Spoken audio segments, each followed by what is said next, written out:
Las palabras no solo describen la realidad. También la transforman y la conforman. Democracia, Memoria, hogar, derecho, intuición. número.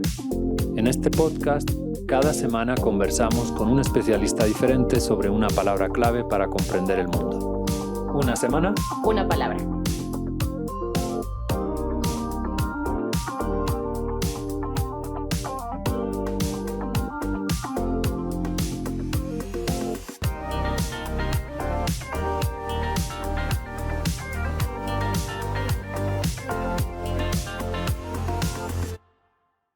Los antiguos tracios alababan a los que vivían del robo y menospreciaban a los que trabajaban.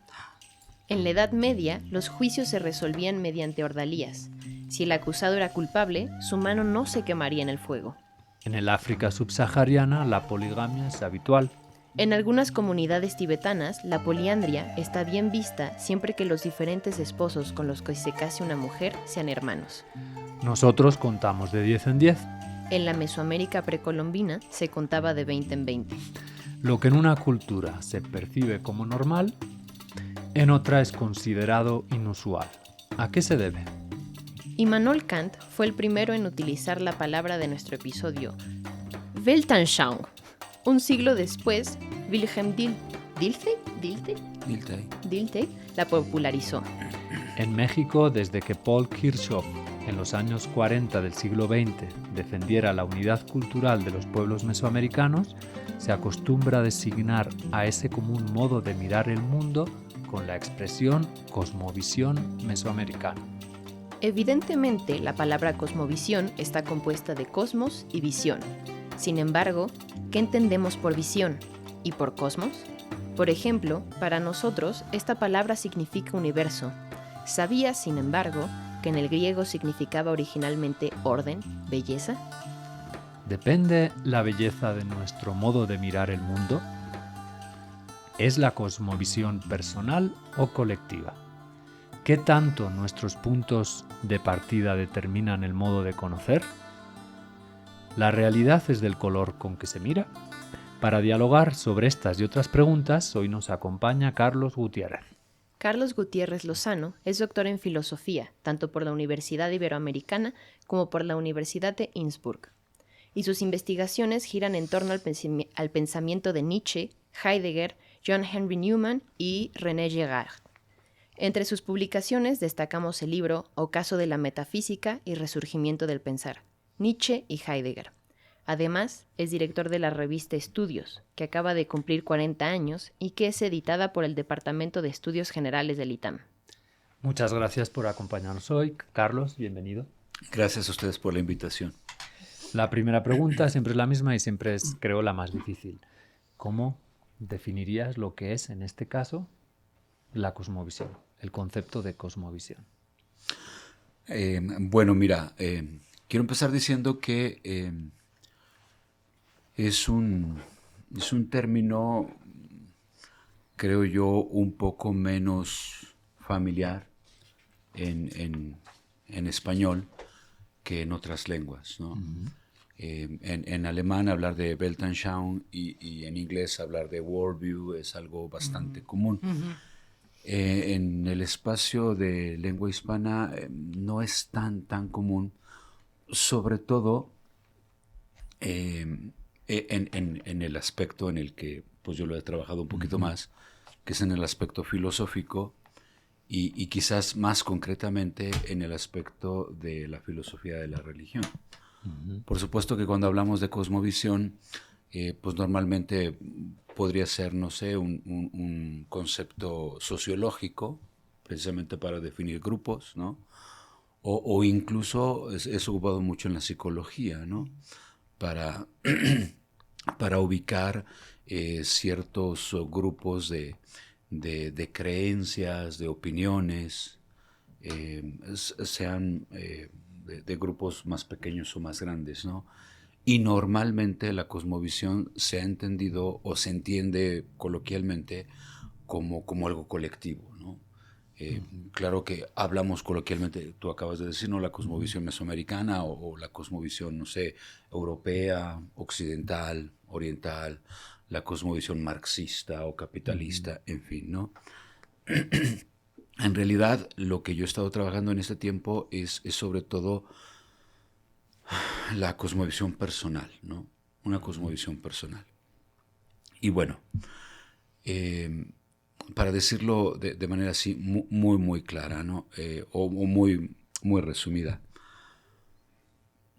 toda persona tiene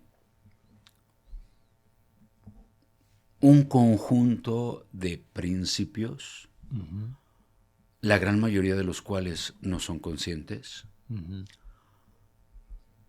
por medio de los cuales interpreta, clasifica, ordena y valora todo lo que se le presenta a su experiencia y que nosotros conocemos como mundo, ¿no? Entonces, según la teoría que he estudiado, que es la teoría del filósofo austriaco Otto Muck, que por cierto murió este año, hay dos componentes fundamentales de la cosmovisión, ¿no? La experiencia vital, o sea, la cosmovisión no hace referencia a ciertos o limitados fragmentos de la experiencia, sino a la experiencia en su totalidad. Y principios, variados principios, que hacen que interpretemos, conozcamos y valoremos esa realidad que se nos presenta. Entonces, en ese sentido, cada uno de nosotros tiene una cosmovisión absolutamente personal, que por supuesto puede tocarse en uno y muchos aspectos con una persona, con otra, con un grupo, con otro grupo, en fin, ¿no? Pero como habrá algunos puntos en los que se toca y puntos en los que no, por eso esa combinación resulta ser estrictamente personal. Ok, entonces eso lo distinguiría de otras definiciones que se han dado de cosmovisión, ¿no? Es correcto. En uno de tus artículos inicias hablando brevemente de la historia de la palabra cosmovisión y me llamó la atención que dices que surgió casi accidentalmente a finales del 18, en el 19 se extendió notablemente, pero que en el 20 se dejó de emplear en gran medida por el uso que hicieron el comunismo y el nazismo de ella.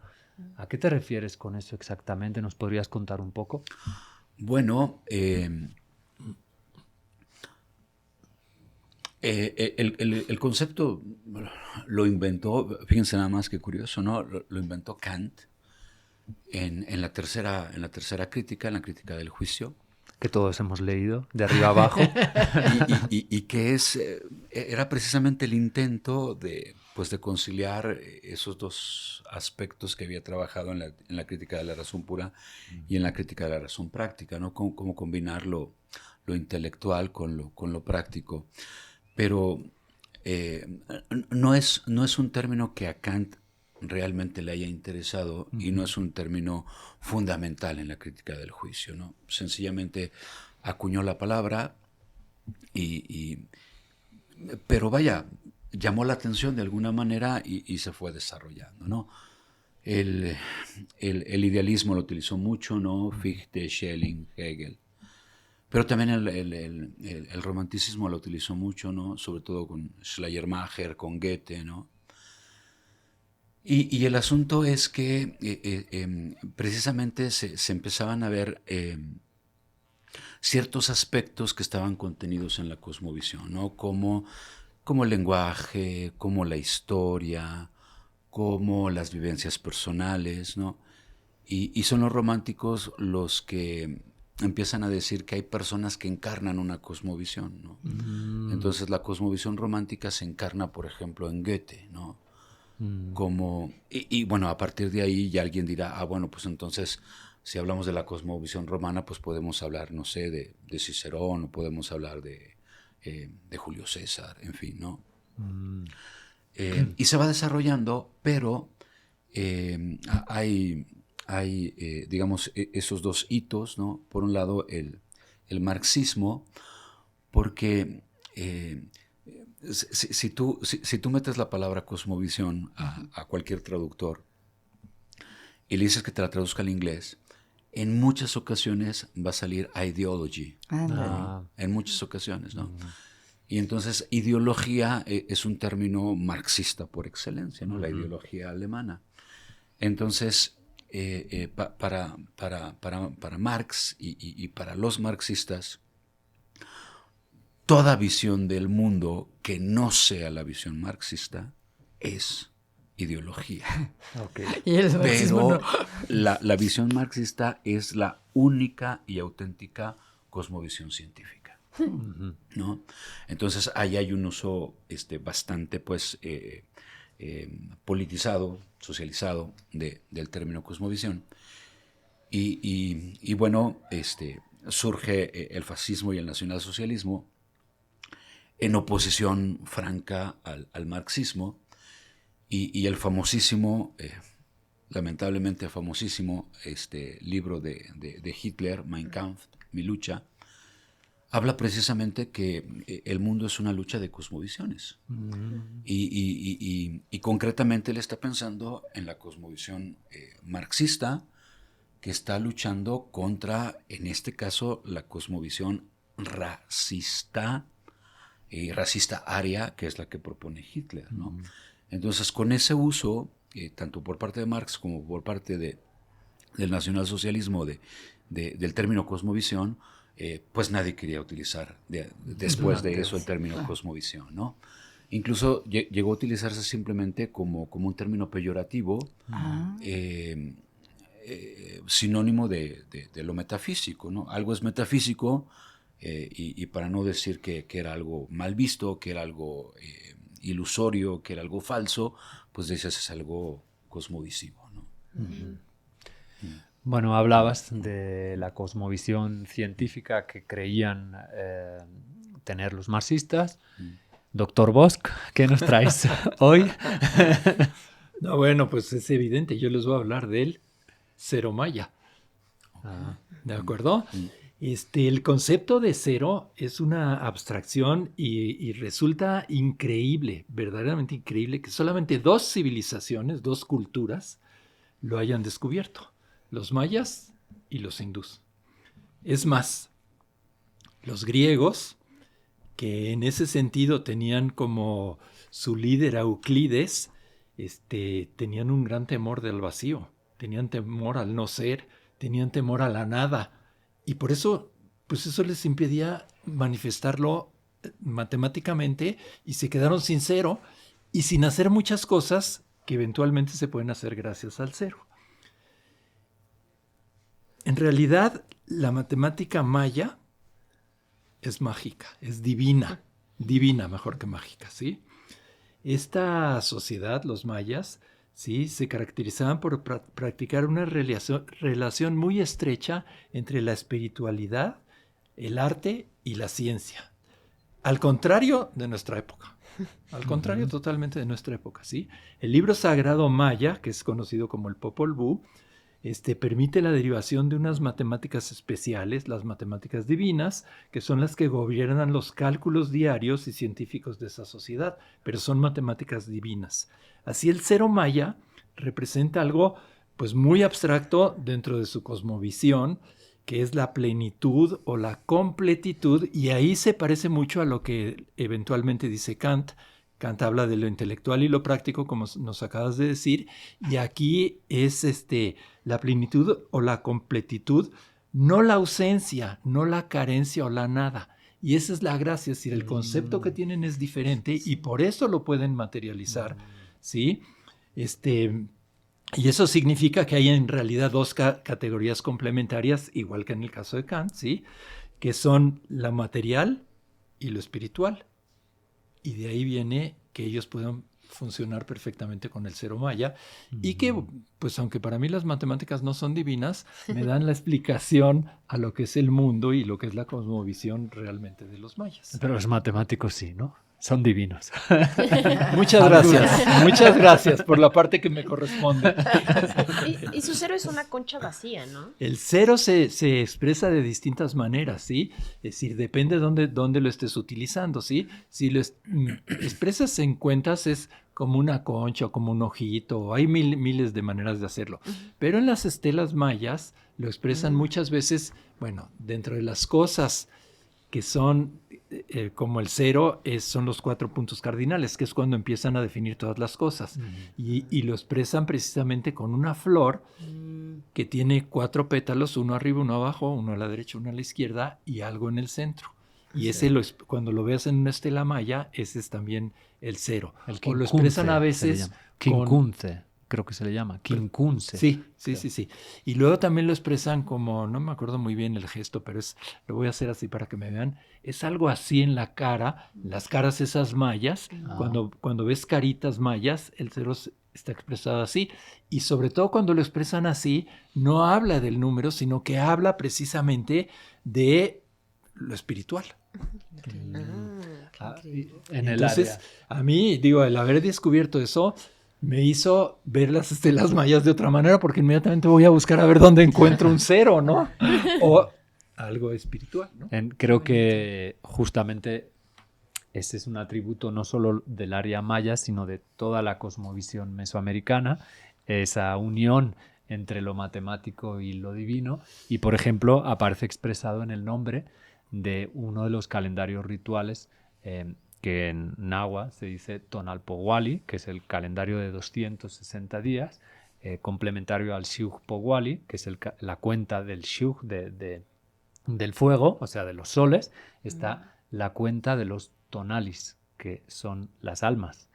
Entonces es muy interesante que desde el nombre del calendario ya el calendario. Pero fíjate que los mayas llegaron hasta Cacaxtla, es decir, hasta aquí. Sí. Entonces, influencia tienen con todos, sin lugar a dudas. Y ellos también tienen la cuenta comercial y la cuenta anual divina. Sí. Ellos calculaban con más precisión el año que cualquiera de los del siglo XVIII. Increíble. Nos quedamos. Maravilloso. Nos quedamos en que la palabra cosmovisión se queda un poco con esas connotaciones negativas. En México, por ejemplo, se recupera con esto que comentábamos de esta visión sociológica, pero tú dices que en el siglo XX-XXI también vuelve a resurgir. ¿Cómo resurge, cómo queda reivindicado el concepto y por qué hoy lo volvemos a emplear? Bueno, hay una discusión muy interesante en la filosofía de la religión, que es sobre la especificidad del lenguaje religioso, ¿no? La filosofía analítica de la religión es un desarrollo increíblemente curioso en la historia del pensamiento, porque bueno, la primera recepción creo que más o menos todos la conocemos y sigue siendo hoy más o menos presente, ¿no? Basada en el principio de verificación, pues bueno, cualquier proposición religiosa tendría que verificarse en los hechos de la realidad. No sucede, entonces el lenguaje religioso es superfluo, es absurdo, es sin sentido, etcétera, ¿no? Una anécdota es que San Jordi, que es el patrón, era el patrón. Ya no existe. Ya no hay San Jordi. ¿Cómo? Porque él, el milagro que había hecho era luchar contra dragones y vieron que no había dragones. Entonces lo quitaron del calendario. Pero no del corazón. Sí. Ahí bueno, tienes, pero justo, ¿verdad? Tienes, ¿verdad? Claro. Sí, pero justo venía oyendo que los dinosaurios existen, son las aves. Entonces, ¿quién sabe? Sí, pero no echan fuego. Pero no echan fuego. Ya, esa es la diferencia. Sí. Bueno, total que la iglesia lo quitó del calendario. Ya. Así que ya no hay San Jorge. Qué cosas. Imagínate. Sí. Pero resulta que el mismo principio de verificación no es verificable empíricamente. Entonces se dieron cuenta de la contradicción y tuvieron que abandonar ese esquema y se da el famoso giro pragmático, ¿no? cómo el lenguaje no solamente expresa el mundo, sino el lenguaje refleja también la postura y la postura existencial, la postura vivencial del ser humano que habla ante la realidad, ¿no? Uh-huh. Y entonces no es solamente que se hable sobre Dios, sino qué función tiene en la vida del ser humano el hablar sobre Dios, ¿no? Uh-huh. Y ahí es donde entra precisamente la cuestión de la cosmovisión, porque decíamos que es importante entender por qué una persona valora la experiencia como la valora, y por qué la entiende como la entiende, y por qué asocia regiones del mundo como las asocia, o por qué las disocia, o por qué algunos reconocemos ciertos aspectos de la realidad que otros muchos no reconocemos, en fin, ¿no? Entonces, por eso la cosmovisión empezó a tener, empezó a verse como una herramienta que podría explicar ciertas cosas y que al parecer pues efectivamente ayuda a entender por qué no nos entendemos cuando no nos entendemos, y por qué sí nos entendemos cuando nos entendemos, o por qué podemos descubrir en qué disentimos, y a pesar de esa disensión pues podemos quizás cooperar o hacer cosas, en fin, ¿no? Pongo un ejemplo. Hay personas que a partir de lo que han vivido y a partir de lo que conocen y a partir de lo que saben y leen, y etcétera, etcétera, reconocen que puede existir algo así como una región de lo real que sea lo milagroso, por ejemplo, ¿no? Pero habrá personas que no. Habrá personas que no. Entonces, claro que si se encuentran esas dos personas, pues muy probablemente salgan chispas, pero el asunto no es, porque creo que eso es una experiencia absolutamente obvia y cotidiana, ¿no? El asunto no es que no pensemos lo mismo, el asunto es tratar de entender por qué no pensamos lo mismo, ¿no? ¿Qué hay en mi cosmovisión que me permite aceptar esa región que yo le llamo lo religioso, lo milagroso, y por qué la otra persona a partir de su cosmovisión no encuentra o no puede encontrar, o le es absolutamente contraintuitivo que exista lo milagroso, ¿no? Uh-huh. Porque a partir de ahí nos damos cuenta de que muchas veces no estamos hablando sobre el mundo, sino sobre nuestros principios, ¿no? Y la gran mayoría de los desencuentros que tenemos en el mundo es porque pensamos que estamos diciendo las cosas, pero en realidad esas cosas ya están coloreadas por nuestra cosmovisión. Y lo que sería importante entonces es descubrir cuáles son esos principios que nos han llevado a ver las cosas como las vemos, ¿no?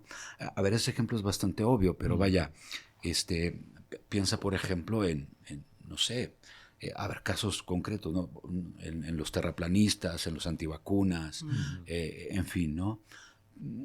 ¿Por qué la gran mayoría, por ejemplo, ¿no? Dice, pues es que en la enfermedad hay factores, obviamente, corporales, fisiológicos, pero también hay factores psicológicos, ¿no? Pero también hay factores, no sé, genéticos, en fin. Y habrá alguien que diga, es que también hay factores, no sé, siderales, ¿no? Kármicos o el destino. ¿No? Y entonces estoy enfermo porque pues, Venus está en tal constelación, etcétera. Porque estoy pagando la culpa de los antiguos. Exacto. Que decían los griegos. O... ¿Por qué esa persona hace esas asociaciones? ¿Por qué yo no las hago? En un primer momento es incluso tratar de entenderme a mí mismo. Sí. En un segundo momento tratar de entender al otro sin valoraciones. Las valoraciones inevitablemente se darán, pero creo que en las cuestiones de diálogo serían posteriores, ¿no? Pero lograr eso es dificilísimo, ¿no? Es lo que apuntas de que la cosmovisión todos la tenemos, todos tenemos una, pero cómo darse cuenta de que uno tiene una cosmovisión, ¿no? Cómo lograr explicitarla, cómo lograr ver los ojos con los que vemos. La Las reflexión gafas. sobre los principios de la cosmovisión, aun siendo la personal, es muy difícil. ¿Por qué? Porque la vivimos. Entonces está oculta en medio de la cotidianidad, ¿no? Entonces se necesita Y puede ir cambiando. Y puede ir cambiando, por Claro, supuesto. claro. O sea, de hecho cambia. Claro, Sin darnos claro, cuenta, claro. cambio, Sí. ¿no? Sí, con la práctica, sí. Cambia en cuestiones cosméticas o en cuestiones sustanciales, ¿no?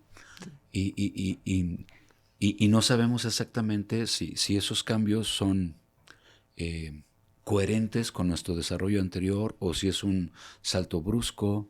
Eso es algo interesantísimo. Tenía un sí. profesor, Felipe Martínez Marzoa, uno Claro. de los principales filósofos españoles actuales, que siempre decía que la filosofía, y creo que ahora estamos haciendo filosofía al oírte, es identificar las reglas del juego que siempre estamos jugando. Qué bonito. Pero en el momento en que descubres esas reglas, el juego deja de ser un juego. Ujú. Y entonces es cuando Qué bonito. pueden Así es. aparecer las dudas existenciales.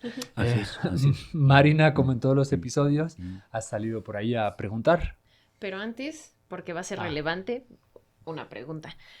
No la cosmovisión individual, sino la que habías mencionado al inicio, como la sociológica, la compartida, como la cosmovisión europea y eso. ¿Cómo es distinto eso de la cultura? Qué buena pregunta. Bueno, lo que pasa es que las cosmovisiones son, digamos, como el sustrato más profundo. Entonces, no todo lo de las cosmovisiones se puede realmente materializar, ¿no? Y la cultura, al menos en ese sentido, sí serían objetivaciones, materializaciones, instituciones, en fin, ¿no? Entonces, la cosmovisión en ese sentido sería inagotable, ¿no? La cultura podría ser un reflejo, pero nunca exhaustivo de una cosmovisión, ¿no? Ok. En ese sentido. Pues la pregunta de hoy va a ser sobre el reflejo de la cosmovisión. Ujú. Hola, estamos en Plaza Roja para la sección de Andanzas Rojas y vamos a hacerle preguntas a distintos de mis compañeros. ¿Qué es algo de una cultura que te llame la atención, en sentido positivo?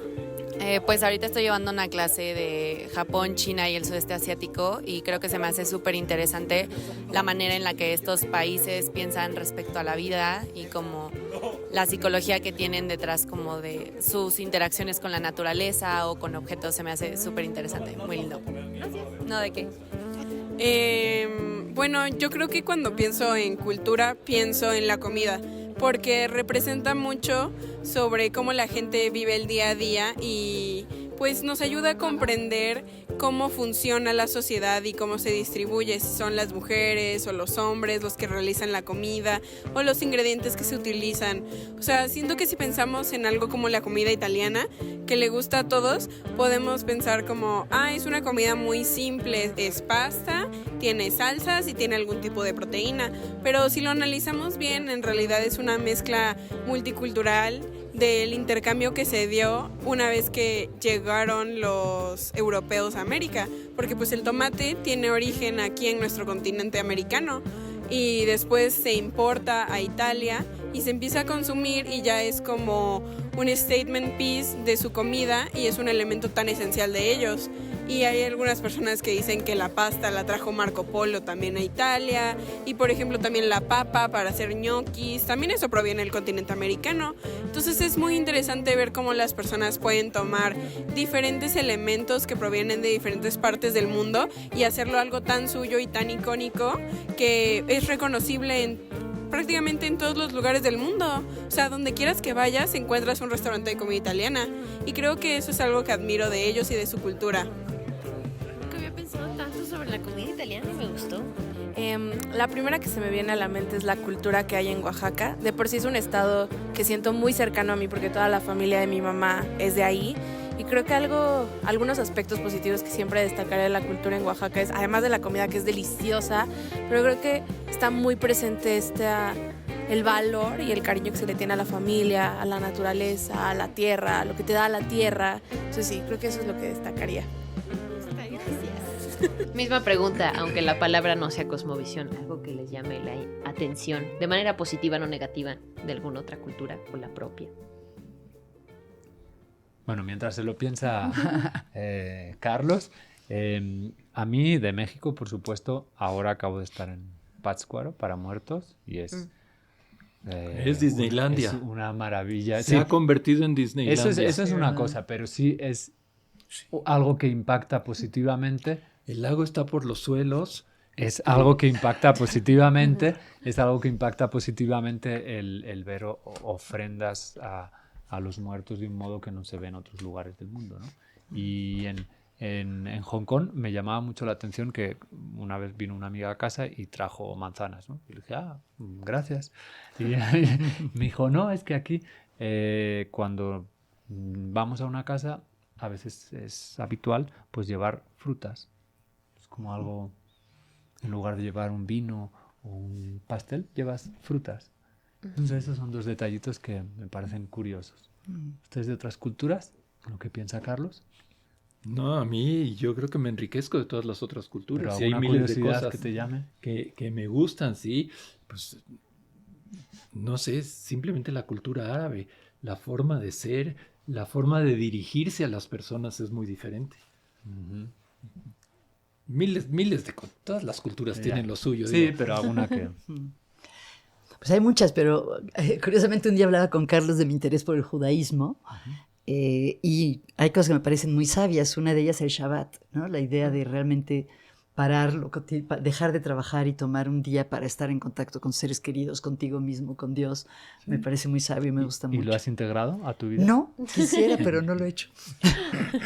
¿Marina? A mí me llamó la atención en España como la fiesta popular, que siento que es algo que acá, a menos de que sean comunidades más chicas, como que no se practica tanto.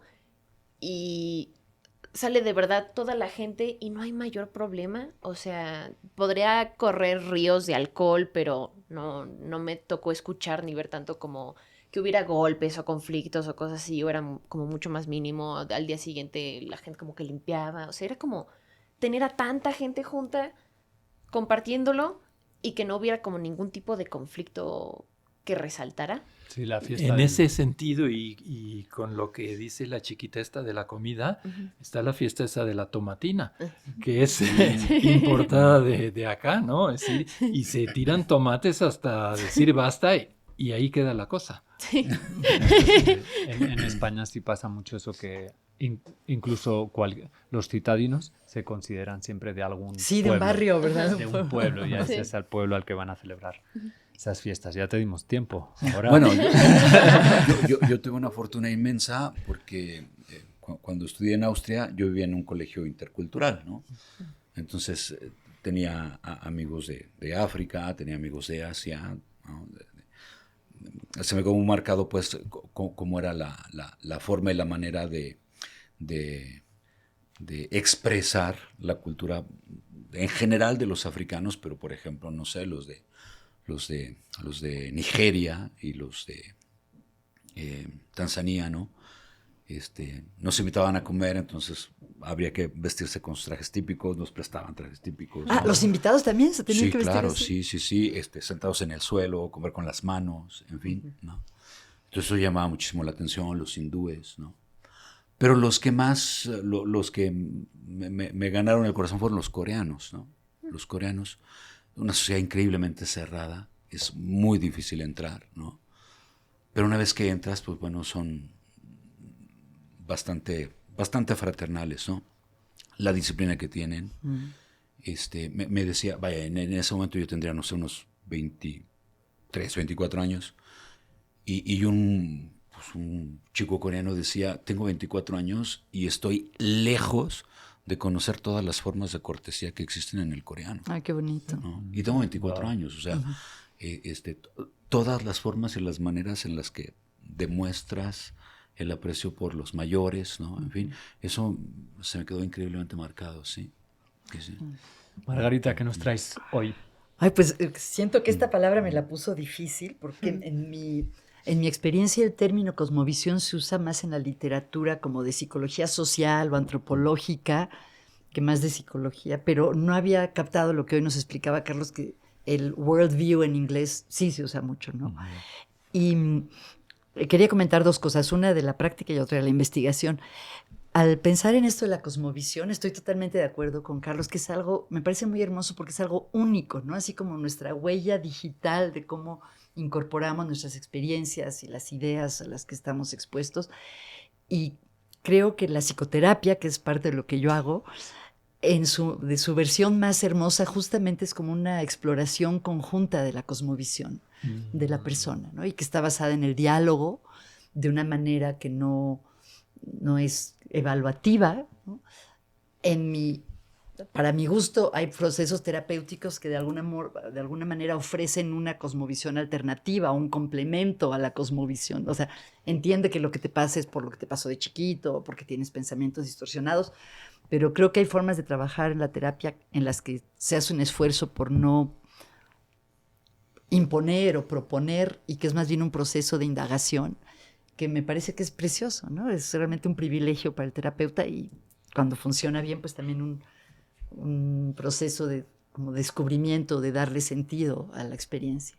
Me parece eso muy bonito. Y en cuanto a donde descubrir cura.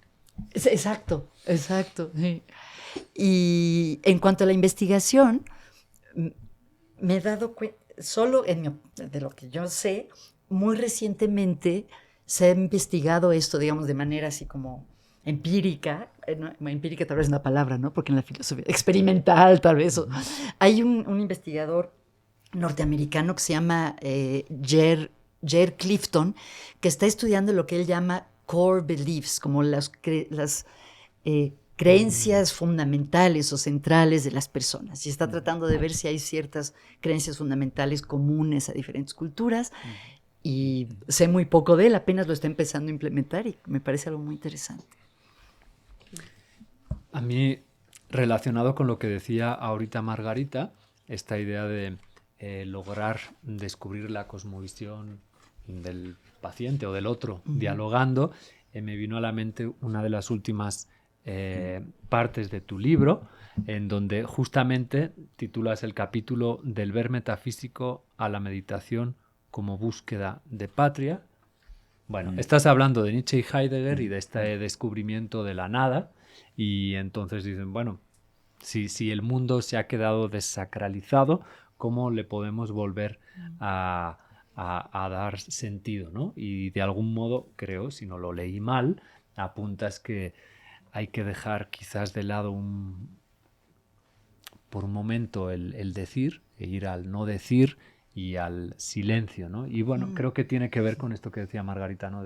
Después del diálogo viene el silencio, o ¿cómo podemos ir de nuevo? Segunda vez que la pregunto, pero es que está muy interesante. ¿Cómo podemos lograr ir más allá de nuestra propia cosmovisión? Mira, yo creo que mostrar ejemplos ayuda. Entonces, esa correspondencia llena de respeto. Podrías enseñarles, perdone por el atrevimiento, pero podrías enseñarles a los chicos cómo Newman y Freud no se toleraban, no, se estimaban y se querían, aunque no pensaban lo mismo. Trabajaban juntos, tenían proyectos, aunque no pensaban lo mismo. Pero porque descubrieron que había principios fundamentales que compartían. Entonces, cuando lo ves, dices, seguramente es muy difícil, ¿no? Pero para la gran mayoría de nosotros hoy en día no es difícil, es imposible. Y mejor ni lo intento, ¿no? La cultura de la cancelación, pensaba, es justamente lo opuesto de lo que estás contándonos, ¿no? ¿Verdad? Entonces, yo creo que hay que poner ejemplos, y yo creo que hay que ponernos de ejemplo. Hay que ensayarlo, pues, ¿no? Hay que ensayarlo, pero eso implica pues estar dispuesto a eso, a fallar una y otra vez, ¿no? Por ejemplo, Mook dice muchas veces, el diálogo que nosotros siempre hemos visto en primer momento como convencer al otro, en un primer momento es simplemente entenderme a mí. O sea, en este momento que te estaba platicando, ya me caché, cuando yo lo escuché, es que no me expresé bien.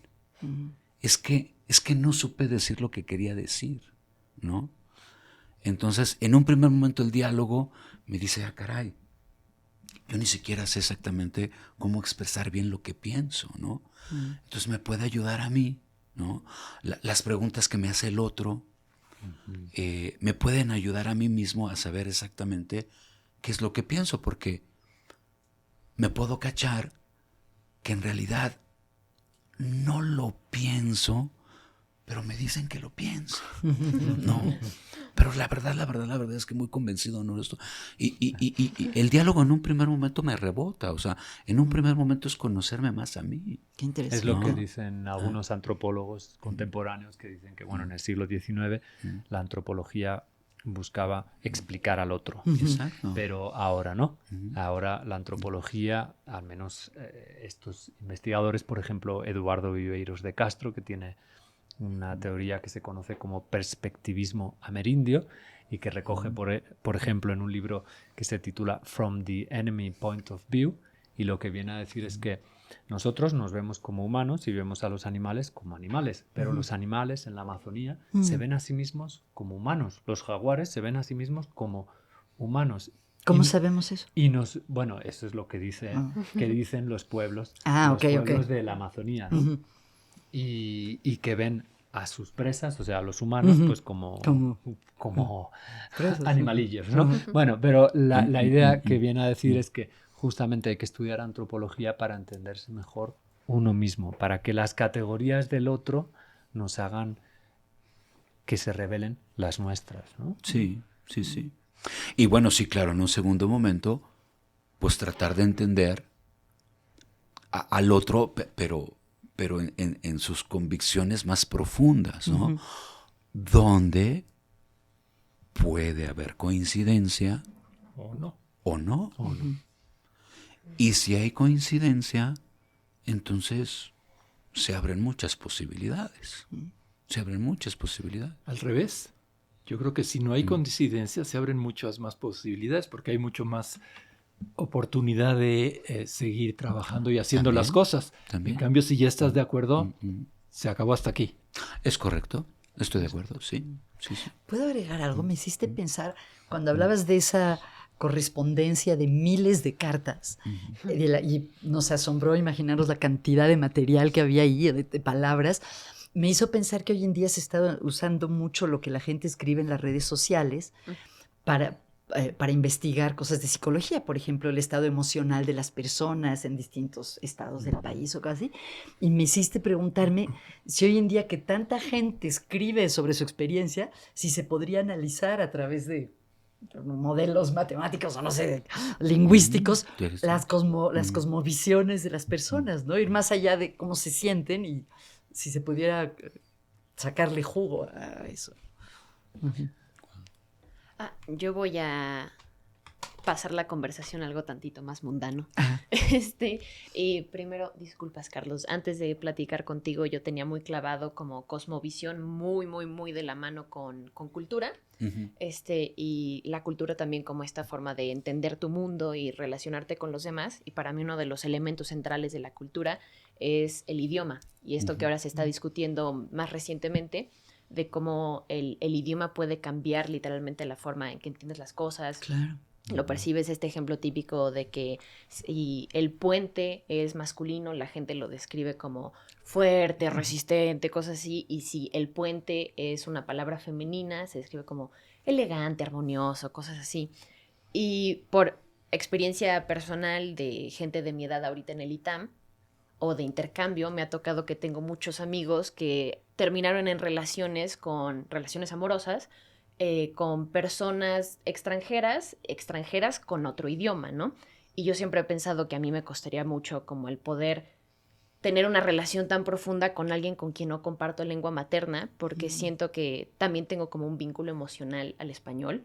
Me sería más fácil a ustedes decirle algo que me pesa mucho, decírselos en inglés, porque como que con el inglés siento una barrera emocional, no siento esa conexión. Y por chismosa me metí a ver si yo era la única que pensaba sí o no, porque yo veía a todos mis amigos felices.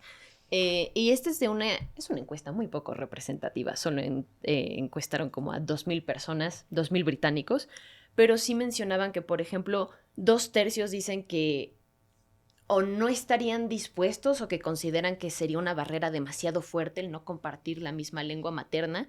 El 21% decían que sí, no, la verdad no lo consideraban como algo problemático. Perdón, 2/3 piensan, dicen que están dispuestos a intentarlo, pero que consideran que sí sería muy difícil. 21% que para nada sería difícil y el 15% que ni siquiera lo intentarían o que muy probablemente al poco tiempo dirían ya, bye. Y que algunas se las voy a decir de mayor a menor, como de las preocupaciones que sienten, es que tienes que constantemente estarte traduciendo, entonces piensas en español, pero solo comunicas a tu pareja en inglés y tu pareja lo escucha en inglés y luego lo pasa, yo qué sé, francés o lo que sea, ¿no? El conocer y socializar con sus amigos o con su familia y que chance ahí ni siquiera está el mismo idioma de por medio.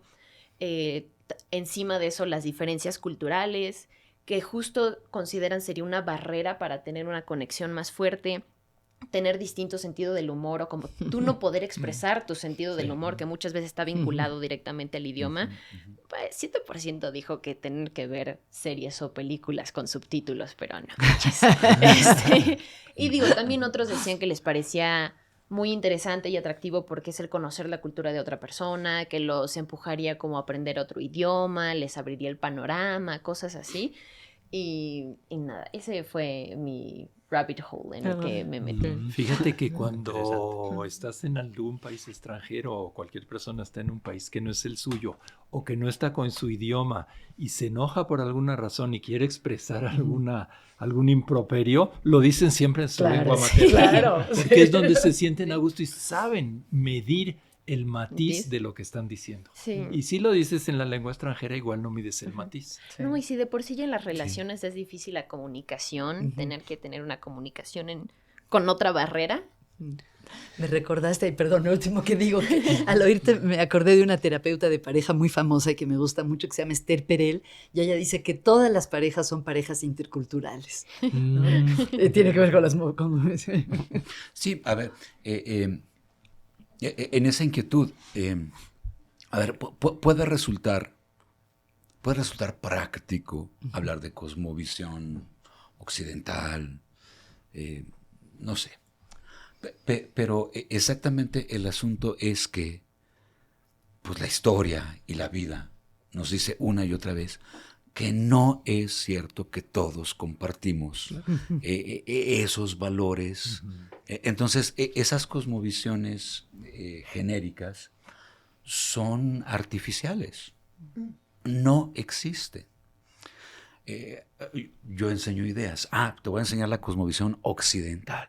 Siempre hubo disidentes en la cosmovisión occidental. Es decir, estás priorizando el individuo. Exacto. Sobre el... Exacto. Okay. Exacto, claro. Que también es lo opuesto, mencionaba la cultura de la cancelación, también es lo opuesto de la identity politics, ¿no? Que le da prioridad al grupo de pertenencia sobre el individuo. Claro. Y no solo eso, no solo estás privilegiando en un caso pues al individuo, en otro caso a la sociedad, sino que estará una pregunta muy difícil que no sé si vamos a poder abordar. Pero es la idea de que privilegiamos, al utilizar el término cosmovisión, el sentido de la visión. Pero los seres humanos interactuamos con el mundo con muchos sentidos. Y Hans Jonas, un filósofo muy importante, justamente decía, bueno, es que abordamos lo inefable que es el mundo privilegiando en Occidente a la visión. De hecho, la palabra teoría procede del griego y significa más o menos, viene del verbo theorein, que significa ver, ¿no? Entonces, bueno, ese ya sería otro tema. Si habría la posibilidad de hablar de cosmoescucha o donde, Wow. no sé, donde ya no estaría el otro y yo, sino que estaríamos cantando ambos coralmente. ¿Quién sabe, no? Sí. Bueno, Bueno. ahí definitivamente pues tenemos que jugar con el límite de las palabras, ¿no? Ajá. La visión es simplemente pues que aquí se abre un horizonte ilimitado, ¿no? Ajá. Virtualmente ilimitado, pues, ¿no? Sí. Entonces abarcas todo, pues, ¿no? Solamente en ese sentido, pues, ¿no? Porque, a ver, ya existía la palabra Weltsicht, por ejemplo, ¿no? Ujú. Que es vista, ¿no? Pero Anschauen es un poquito más eso, más abarcante y no solamente es, digamos, fisiológico el asunto, Sí, ¿no? es Que más... también es un poquito más intelectual, en fin, ¿no? Con las palabras se pueden hacer cosas. Sí, Como bien sabemos. Como y bien sí, sabemos. Nos limitan muchas veces. Sí, nos abren. Sí. Pero vaya, hay una realidad ahí que siempre podemos intentar expresarla de mejor manera, pues, ¿no? Ujú. Entonces, yo por eso no utilizaría cultura, porque la cultura siempre es algo artificial, ¿no? Compartimos la cultura hasta cierto punto y ni siquiera todos, ¿no? Ujú. Entonces, siempre habrá un grupo que diga, pues es que a mí no me gusta esto y yo ni me siento mexicano y yo ni me siento católico, yo ni me siento judío y yo ni me siento demócrata y yo ni me siento marxista, o sea, en fin, entonces la cultura es algo hechizo. Ahora, sí hay un buen, digamos, un buen argumento para distinguir hoy en día, no en términos marxistas, ¿no? Para distinguir hoy en día entre una cosmovisión que puede ser medianamente sana, pues eso ya dependerá de cada quien, ¿no? Y la ideología. Ok. Y entonces la ideología surge cuando tu cosmovisión, dices, es la todos. única válida Ajá. y todos tienen que pensar así como yo, ¿no? Entonces, la que sea, ¿no? Oye, pues ya sé que no quieres hablar de cultura, pero no hemos hablado de algo muy importante, y es que eres el director de la revista Estudios, en donde se habla de cosmovisiones, pero también de cultura en general. Sí, claro. Cumplieron 40 años. Sí. Felicidades. ¿Algún mensaje? Felicidades por todo el trabajo. Bueno, Y- pero ojo, esa cultura es con C mayúscula, ¿eh? ¿Cuál? Es la cultura de Ortega. Ok. Es la cultura de Ortega, lo que esos principios fundamentales o esas ideas fundamentales que todo hombre necesita para vivir, ¿no? Entonces la revista Ajá. se dedica a esa cultura, ¿no? Ajá. A esa cultura, no a las culturas, Qué no, interesante. sino a la cultura que coincide un poquito, pues eso, con los estudios generales, coincide un poquito con las humanidades, en fin, ¿no? O sea que esa es la misión. Esa es la misión, sí. Y bueno, nosotros simplemente tomamos la batuta de una tradición, ¿no? que ya lleva en este momento 40 años y es un medio de dialogar. Es un medio de diálogo, de expresión para que junto a las cuestiones específicas haya las cuestiones comunes, ¿no? La humanidad, ¿no? Bueno, pues muchísimas gracias, Carlos, Sí. por habernos acompañado. Muchísimas gracias por la invitación. Mucho éxito y que haya muchos programas más. Bueno, Ah. gracias. En ocaso de la metafísica y resurgimiento del pensar, nuestro invitado de hoy cita a Nietzsche. El mundo que en algo nos concierne es falso, es decir, no es un hecho, sino una invención y un redondeo a partir de una magra suma de observaciones. Está siempre fluyendo como algo que deviene, como una falsedad que continuamente vuelve a trasladarse, que no se acerca nunca a la verdad, porque no hay verdad. De la antigua India es originaria esta celebérrima fábula. Un grupo de ciegos escuchó que un animal extraño, llamado elefante, había sido traído al pueblo, pero ninguno de ellos era consciente de su figura y forma. Por curiosidad dijeron, hay que inspeccionarlo. Cuando lo encontraron, lo tocaron a tientas, pues eran ciegos. La primera persona, cuya mano se posó en la trompa, dijo, este ser es como una serpiente gruesa. Otra, cuya mano le tocó la oreja, apuntó, parece una especie de abanico.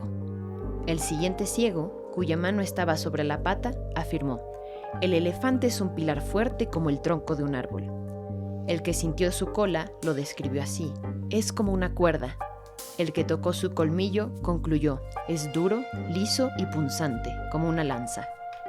Que conversaciones como la de hoy, con nuestro invitado especial, Carlos Gutiérrez, y nuestros amigos de siempre, nos ayuden a conocer más y más partes del elefante del mundo. Y así poco a poco, a tientas, a ciegas, podamos ir ampliando nuestra cosmovisión. Una semana, una palabra. Este programa ha sido posible gracias al Departamento Académico de Lenguas y al CARLE, al Centro ITAM de Estudios del Bienestar, al Departamento Académico de Matemáticas, la Oficina de Comunicación ITAM adscrita a la Dirección de Desarrollo y Comunicación Institucional, y por supuesto a nuestros amigos invisibles, Luis, Bruno, Camila y Paula.